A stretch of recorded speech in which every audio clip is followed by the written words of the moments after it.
Today we're going to show you how to overclock a CPU to death. So basically what we're going to be looking at here is how increasing SoC voltages, or graphics voltages as it's called with APUs, can result in voltages that are deadly, or at least could degrade the integrated memory controller or other components on the CPU. This is something that's very easy to do. We talk often about how overclocking is, of course, at your own risk. Well, there's a reason for that. And even with guidance posted online by overclockers, by media outlets like us, by AMD or Intel official companies, even with that guidance, it's still possible to end up in a scenario where you input a voltage number that was suggested in one place, but on your particular BIOS, on your particular motherboard, whatever, it could end up being damaging without you even knowing it. So we're going to talk about that today. Two things we're focusing on are showing how the SoC voltage through the socket, through the back of the motherboard, is actually often different from what's measured in software like HWINFO. And of course, if you're at the max of what's safe in HWINFO, but this is higher, reading it off the real board, that's where problems could arise. Before that, this video is brought to you by Thermal Grizzly, makers of the Conductonaut liquid metal that we recently used to drop 20 degrees off of our temperatures. Thermal Grizzly also makes traditional thermal compounds for use on top of the IHS, like Cryonaut and Hydronaut pastes. Learn more at the link below. Let's start with a basic example. One of the first things that anyone asks, including us with overclocking, is what's a safe voltage? So for most consumers, you might go to AMD, Intel, NVIDIA, or come to us. We go to people like Der Bauer or BuildZoid or any of them, and then hopefully between them and between the companies, we can figure something out. But at the end of the day, it's all kind of just, you're relying on hoping that the number is correct, because without really testing it, you don't necessarily know where things die. And of course, you know, if you pump 1.5 volts into a CPU, it will be bad. But the question is more of, is 1.25 okay? Is 1.3 too far? Because these are only 0.05 apart, but there could be degradation over a period of 6 months, for example, which is, of course, very bad, and you don't want that. So with the Raven Ridge APUs as an example, conventional wisdom with Ryzen suggests that a safe SoC voltage is 1.2. Here's where the question comes in. Is that 1.2 as in the number that I type into the interface, Ryzen Master BIOS, or is it 1.2 actually going through SoC on the board and through the SoC VRM? With Raven Ridge, a new suggested safe SoC voltage, depending on which company you ask, could be as high as 1.3 volts. But again, if we're talking 1.3 typed into the interface versus 1.3 in reality, those numbers can be very different. To give you a quick example, we have 3 tables that we built. It took about 16 hours. We'll put them on the screen briefly, and then we'll go back through them very specifically later. And in these 3 tables, one thing we did was check the different input voltages, SoC and APU graphics voltage, versus what's measured on the back of the socket, which you can measure with a simple digital multimeter. And in some instances, putting in a number of 1.3, which is a new supposed potentially safe SoC voltage, again, depending on what company you ask, putting that number in some cases can equal about 1.3. In other cases, it could equal 1.4. If it's 1.4, and especially if it's sustained, you've just condemned your integrated memory controller to death, or more likely degradation. It's not like it's going to up and die at 1.4, but what might happen is over a span of 6 months, or it could be 10 months, over a period of time, there will be degradation in what frequency in this case, an integrated graphics chip can sustain at its current voltage. As it degrades, you might have to increase voltage to a point that it is no longer safe, or even less safe, or you decrease the frequency, and these are things we don't want.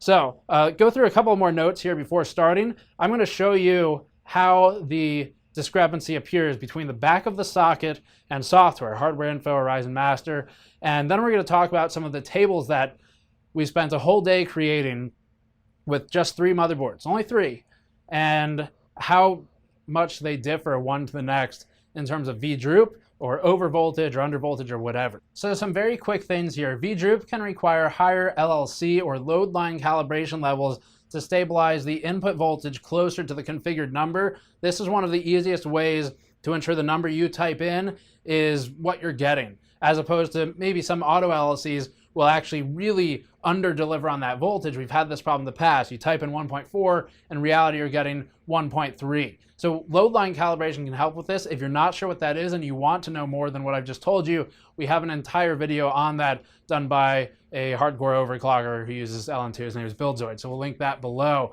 And that's one of the things we need to know. LLC tables on boards can differ, so one board to the next, it's not going to be the same. That means if you follow a guide for a board you don't have, you could kill something, damage it, or you might just end up, in the best case, with an unstable overclock because voltage isn't high enough. Two things specifically to Raven Ridge here before we start.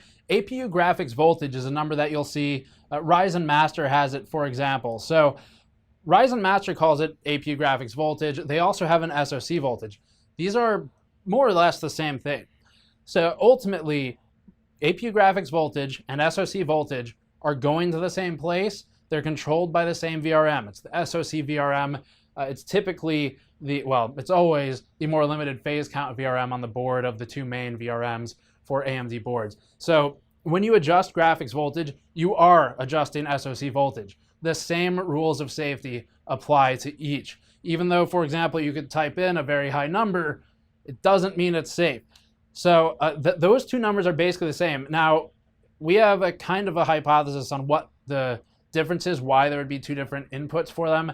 And based on some limited testing on a couple of motherboards, our current theory is that APU graphics voltage on some boards is instantiated specifically when 3D clocks are called, whereas the SoC voltage is instantiated when 2D clocks are called. So if you have numbers of 1.1 for SoC and 1.2 for graphics, then you launch 3D Mark. 1.2 is what should be being referenced. However, if you're doing something without 3D clocks, then it should be the SoC voltage. However, this theory only really worked on one line of motherboards from one vendor because graphics voltage actually doesn't work at all. On one of the other boards we tested, it does nothing. And then on the third board, it seemed to stack with the SoC voltage. So you would do 1.2 SoC, 1.2 graphics, and you'd end up with 1.4 volts SoC measured at the back of the board. So it all depended on the vendor. But let's get into the testing now. This is going to start with a demonstration on a Gigabyte board. This is the Gigabyte Gaming K5. It's one of the boards we tend to prefer for Ryzen overclocking. However, it does have some limitations. And one of the things that Gigabyte commonly does is they tend to push a bit more voltage through everything than what you've asked for. Now, that's not necessarily a bad thing. Other vendors push too little. So at the end of the day, all that matters is that you're aware of the behavior of the particular board. So the fact that it pushes more isn't inherently bad unless you're not aware of it. Then it could be very bad. So what I'm gonna do first, we just have everything set up auto right now. I'm gonna launch 3D Mark on the host system. So for this first demonstration on the Gaming K5, we're going to use the auto voltage settings in BIOS and just use Ryzen Master for sake of ease and demonstration. And all we're going to do is set a super achievable 1300 megahertz clock. So we're not really overclocking it right now, but that's not the point.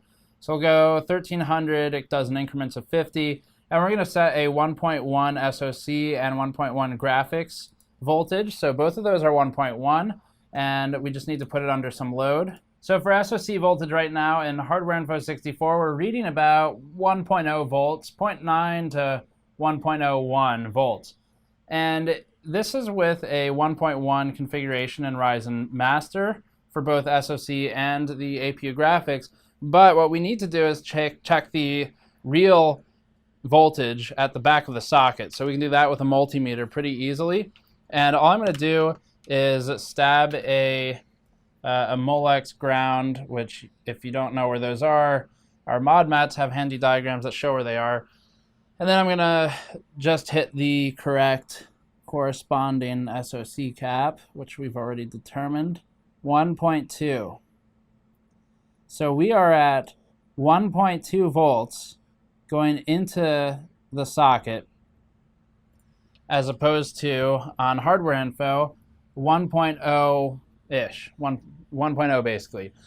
So in this instance, you might think that you're only pushing about a volt into there, and at max 1.01, which is quite a bit different from 1.2. That is a massive difference. So we're getting a bit of over voltage versus what's being reported here. Part of that is some of the resistance between the pin and the pads and the socket, as we discussed elsewhere in this video. But part of it's just Gigabyte behaving a bit differently from the other boards. So if we want to further this, maybe you didn't check the back of the socket, you're a normal end user, you're just looking at hardware info and Ryzen Master, you think your voltage is still pretty low. So at this point you might go, okay, I'm going to push to 1500 megahertz, and you know what, just maybe I had some stability issues at this voltage, so let's go all the way up to 1.25. And this specific number is really meant to just illustrate a large change. We wouldn't expect you to, and wouldn't recommend that you do increments that large, but the point is to demonstrate something, not to provide a guide of how to overclock. So this number specifically, some vendors have recommended 1.25 as a safe SoC voltage in the past. Some have a very hard recommendation of 1.2 as a max SoC voltage. And then AMD has apparently also mentioned a 1.3 SoC voltage or APU graphics voltage. Same exact thing, these two things. They go through the same VRM. So let's just apply 1.25 and see what happens. So now we're seeing in hardware info 1.15, 1.14. So we're under 1.2 and over 1.3, it looks like. 1.13, excuse me. So yeah, 1.15 is about where we are now versus 1.25 for the configuration.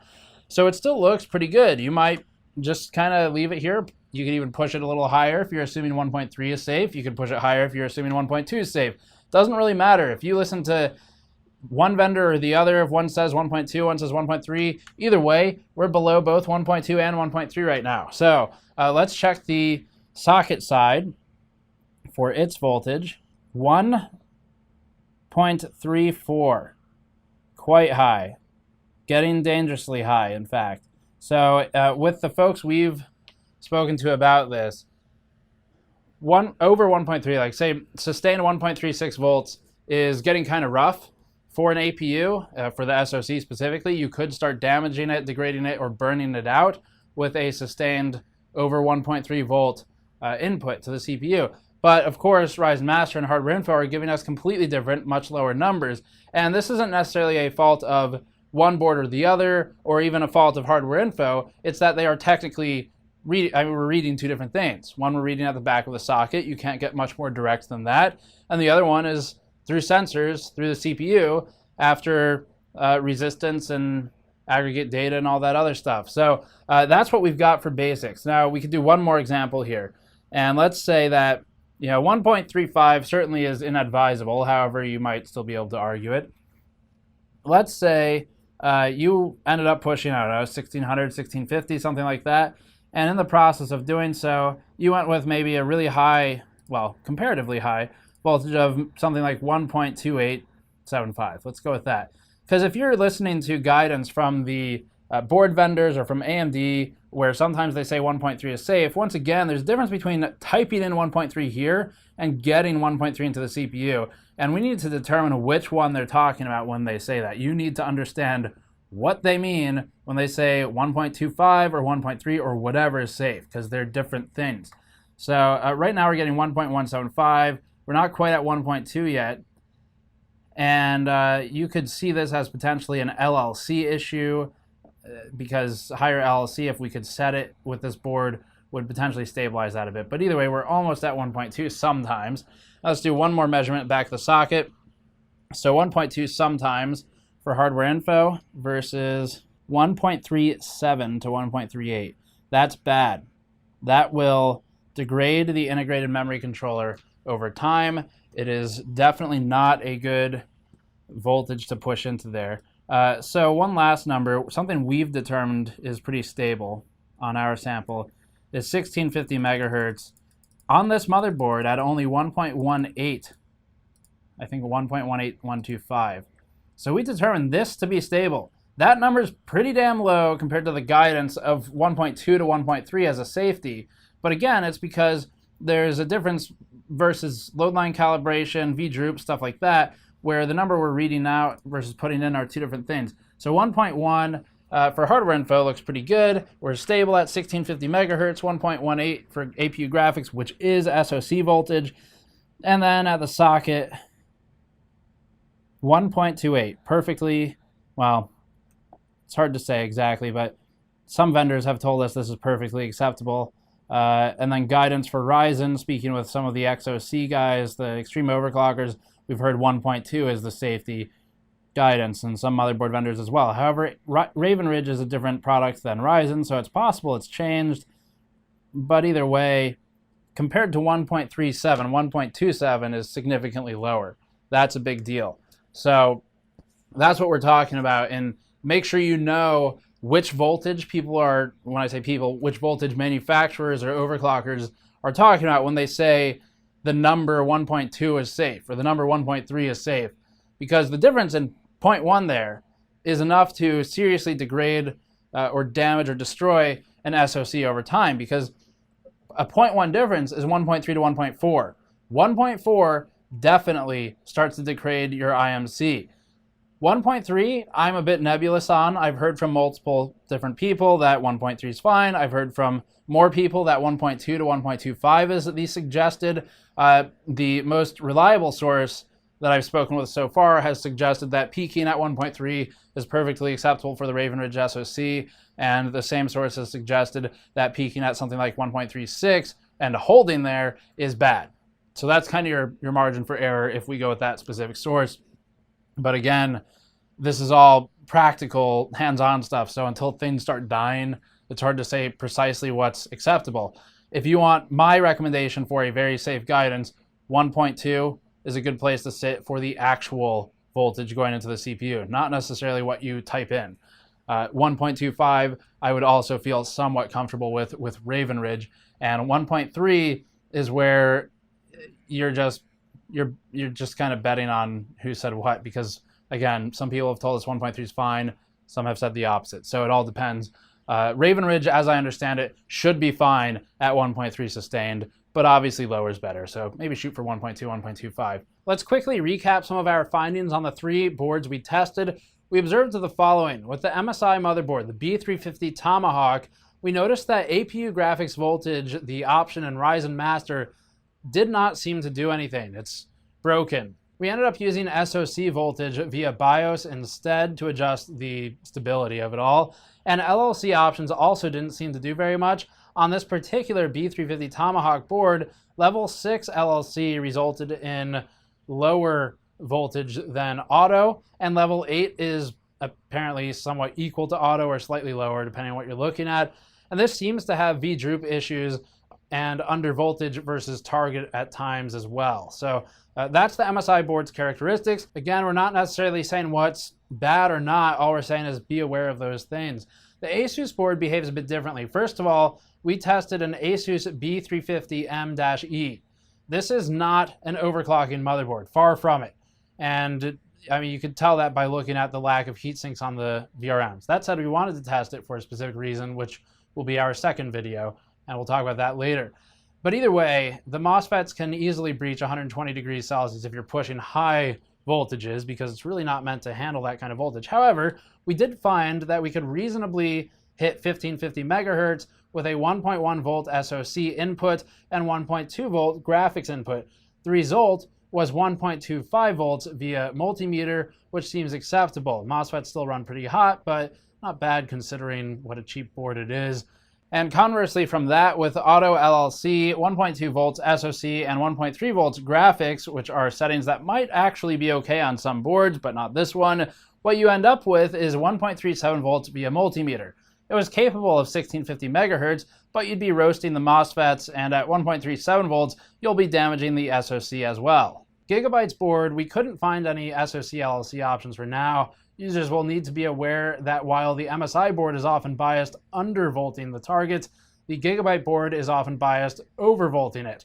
A 1.125 volt input is sufficient to stabilize at 1550 megahertz, and HWINFO and the Gaming K5 seem to underreport voltage somewhat notably versus reality, to the effect that HWINFO will show 1.07 volts SoC, but the multimeter will show 1.237, which could lead to users killing the IMC if they are just applying some blanket 1.2 number and assuming it works, because 1.2 can equal 1.3 to 1.34 or higher in reality. So now we're going to get into some SoC and LLC tables that we put together from hands-on testing with everything.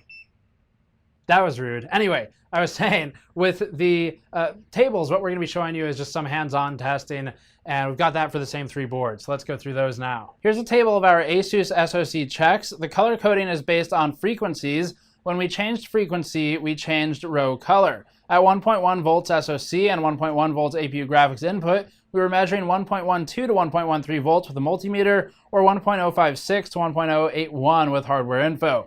This was with a low frequency of 1300 megahertz. Going to 1550 megahertz had a 1.1 volt SoC and 1.2 volt graphics reading out as 1.223 via digital multimeter, or 1.15 to 1.181 via HWINFO. That's with high LLC, which was required for stability. Here's the dangerous one. At 1600 megahertz and with extreme LLC, we configured 1.2 volts SoC and 1.2 volts graphics and read out 1.35 volts SoC via DMM. If you were relying on HWINFO, you'd think that you were only at 1.29 to 1.3, which, again, depending on who you ask, are sort of acceptable, though pushing it, and not really acceptable on this motherboard, mind you, given the heatsink limitations. But conventional wisdom would suggest that 1.25 volts is okay for most APUs, according to some of our contacts. This board isn't really meant to push this high, but that's beside the point. The point is that these voltages, 1.2 on each, degrade the IMC over time. That was with extreme LLC though. Let's dial back to auto, since that's what most people use. Even with auto LLC, a 1650 megahertz clock was held with a 1.2 volt SoC and 1.3 volt graphics voltage. In reality, these numbers equaled 1.37 volts and up. In other words, hope you don't need a memory controller for very long. The Msi Be 350 Tomahawk is next. This one sometimes had V-droop, but not always. And we also noticed the APU graphics voltage didn't really seem to do anything on this board. It was all driven by normal SoC voltage. Going for 1600 megahertz with a 1.2 volt SoC and 1.2 volt graphics allowed the frequency to hold using auto LLC, and the DMM output was 1.245 volts, while HWINFO reported 1.18 to 1.2 volts. Increasing graphics voltage to 1.3 did nothing here and did not change the voltage readings at all. Going to 1650 megahertz at 1.3 volts SoC had us reading 1.35 volts via DMM, but HWINFO was reading 1.27 to 1.3 volts. Finally, the Gigabyte Gaming K5 seems to push voltage more heavily than other boards. This isn't inherently a fault with Gigabyte's motherboard, it's just that users need to be aware of the behavior on this board and how it's different from MSI and ASUS, which means that following a guide for a different motherboard could easily have you inputting unsafe or unstable voltages. At 1500 megahertz with a 1.1 volt SoC, 1.2 volt graphics via BIOS, we measured a 1.3 volt output via digital multimeter. HWINFO read 1.1. Going to 1.1 volts SoC and 1.3 volts graphics gave us 1.39 to 1.4 volts SoC, which is dangerous to the health of the IMC. This is where we realized that Gigabyte was being more aggressive than MSI. Again, not a fault of either, just a behavior. We dropped to 1.15 volts graphics input voltage, which resulted in a 1.25 volt DMM reading. As you can see in this table, 1650 megahertz was held with an input number of 1.1 volts SoC and 1.18125 graphics, resulting in a 1.28 volt SoC voltage as measured at the socket, but 1.1 volts via HWINFO. The takeaway here is that the Gigabyte board only required us to input 1.18 volts for graphics to get 1.3 out, whereas the MSI board would require 1.3 volts input to get roughly the same out. The ASUS board would require 1.2 to 1.25 to get 1.3 out, and these are behaviors that you need to be aware of on the motherboards, and they are somewhat unique to each board. As for why the numbers are different between a physical measurement and software, some of it is, of course, that software is relying on what the CPU tells it, what its gauges are telling it internally. And going from the back of the board to the socket or to the CPU die level, we enter an area where the resistance of the connection of pins to pads could be throwing off those numbers, and it is quite clearly. So ideally, the board vendors get things to a point where LLC isn't crazy aggressive when auto, and that voltages are close to what you put in as an input. But as long as you're just kind of aware of everything and read what you can on the boards, you should be fine.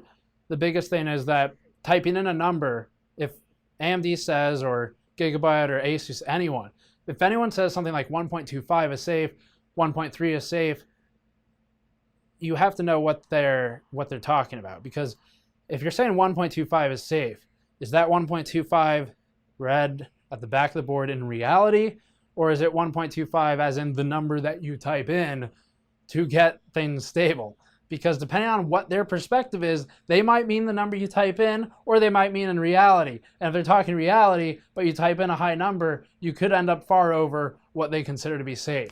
And that just comes down to communicating with the manufacturers. Some of them have websites dedicated to overclocking, so check those. But all this kind of made sense to do now just because Raven Ridge and Ryzen in general, but Raven Ridge is pretty easy to overclock. AMD, although we don't like software overclocking at all, AMD's done well to make Ryzen Master at least kind of work for end users to some extent most of the time, so it's not great. BIOS is better if you can do it, but in terms of accessibility to the end user, Ryzen Master is pretty accessible, and it lets you change things that would be potentially bad for you to change if you don't know what you're doing, whereas a lot of software solutions don't give you that control. It tends to be in BIOS.